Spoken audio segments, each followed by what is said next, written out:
Thank you so very much, Tiong, for these words of welcome, for this opportunity to work together and to use this wonderful room. Still have to figure out acoustics. You understand this is a music school, so everything, I'll hear all your comments from the audience. However, thank you for this remarkable opportunity. And as I have started with the words of thanks, I'll continue with those. As I would most of all want to thank all of you for coming over and welcome all of you here. It's a little bit of a slow start. It's early morning Saturday. We try to bring as many interesting, exciting guests in order to have wonderful conversations, as I hope. So the program is slightly packed, but I think there's a huge opportunity to discuss some urgencies and concerns of the day today. I would also like to thank the Zagreb and Berlin-based curatorial collective What, How and For Whom, WHW, VHV, as we say in Slavic languages, Ivet Churlin, Anna Devic, Natasha Ilic, and Sabina Sabolovic, along with designer Dejan Kršić, who not only curated the exhibition that we inaugurated at BAK yesterday under the title How Much Fascism, but also as we chose this occasion of the exhibition to gather here for this Congress, they also, in sync with the exhibition, co-curated part 2 of the Congress under the title, as Tiong already announced, and as you all know, Beyond What Was Contemporary Art Continued. I'd also like to thank Katrin Romberg, who is a dear colleague and friend and co-curator of the entire Former West project. She's sitting here with us. You have met some of my BAK colleagues at the desk. I will not be able to name you all. I see you sitting in that corner.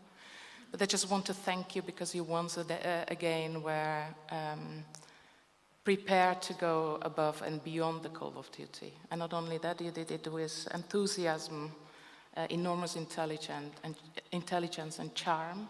Thank you so very much on behalf of all these people. By the way, you need anything, you need to find somebody with a red badge. Those are those great colleagues I was just talking about. Ask them questions and they'll help you. I'd like to introduce also David Riff. He's sitting here, who is going to moderate the whole day of discussion. He's a Berlin and Moscow-based writer, artist, and curator. Now, before I share with you some opening remarks about Former West and this particular Congress, I have a couple of household messages that I need to present to you.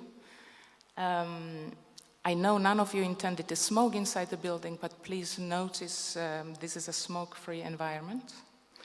And as you join us for lunch and coffee breaks during the day, you are not allowed to bring the food here to this room. The students of the music department of the Hogeschool voor de Kunsten in Utrecht work here on Saturdays very hard. You probably, when you're on corridors, will hear and now and then some of the music. Specifically, there's a drum room in that corner, so it can be potentially quite exciting throughout the day. But that you know that the education is ongoing in this building, and you need to wear your badges in order to be admitted to this room and for lunch, etc. The wardrobe, another announcement, is not under watch, so please be aware of this. Please note that the Congress is streamed live on the internet, and whenever anybody talks, I would like to ask you to introduce yourself so that we can share the conversation with our internet participants. And last but not least, our financial partners that need to be listed, Mondrian van Amsterdam and the EU Culture Program in Brussels. Thank you for the support.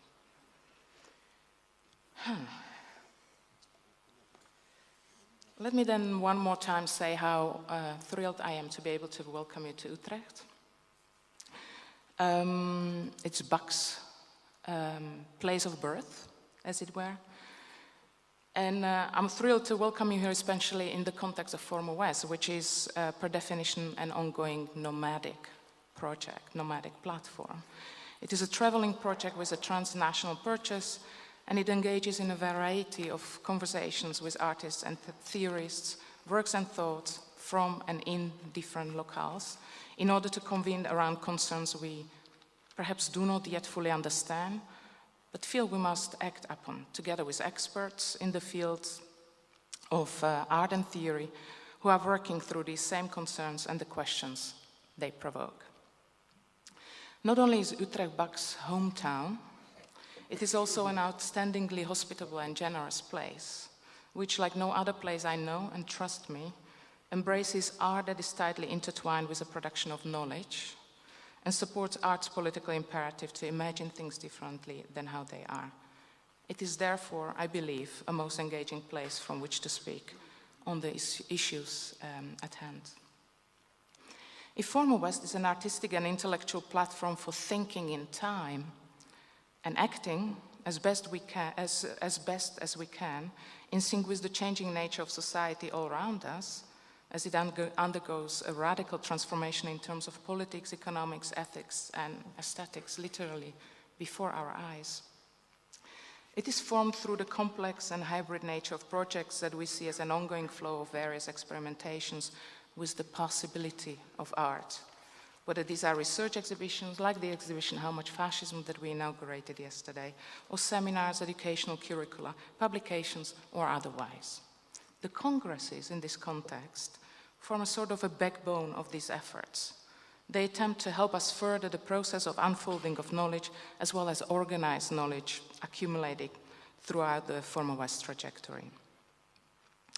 Just briefly, the memorable first Former West Congress also took place here in Utrecht, as it was organized in the days leading up to the celebration of the 20th anniversary of the end of the Cold War period in 1989. The year of planetary reorientations on all thinkable levels, I do not need to remind us, of course, and the starting point of our Former West investigations. If we were then looking back into the global histories of the past 2 decades, the second Congress, curated by Simon Scheik, who also joined our deliberations here, the second Congress brought us to Istanbul in 2010 and was dedicated to an inquiry into the notion of a horizon, thus turning tables, as it were, and inquiring into global futures. The third one, titled Beyond What Was Contemporary Art, part 2 of which unfolds here today, began a couple of months ago already, in April, at Secession in Vienna and the Academy of Fine Arts in Vienna. Artist and culture researcher Marion von Osten co-curated this Vienna section of the Congress, and although her name was announced on the program of this Congress, unfortunately, Marion is unable to be with us today.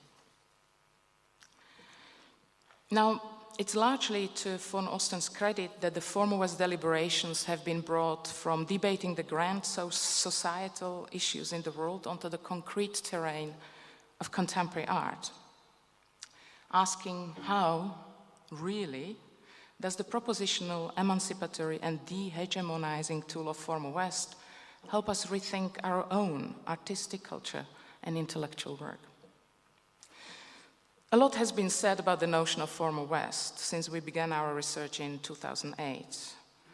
I'm unable to summarize that, of course, but there's a remarkably exciting chronicle of a number of events and research strands on the digital platform of Former West, formerwest.org. Just one thing I probably need to mention, that when I speak of the West, I speak of the West that appeared in the aftermath of World War II, as there are different conceptions of the West possible, clearly. Now, it is a speculative term, Former West, a sort of problematizing device, if you wish, a proposition and an imaginary, the meaning of which is not given but must be negotiated, each time anew.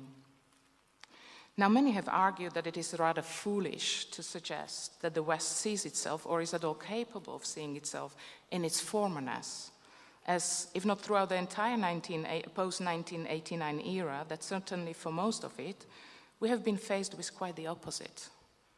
A resurgent West, as sociologist Paul Gilroy termed it, basically waging wars with rigor incomparable to the times before 1989, or the West as a relentless engine for the expanding reach of neoliberal doctrines, as philosopher and art theorist Gerald Rauning reminded us in one of the Congress gatherings.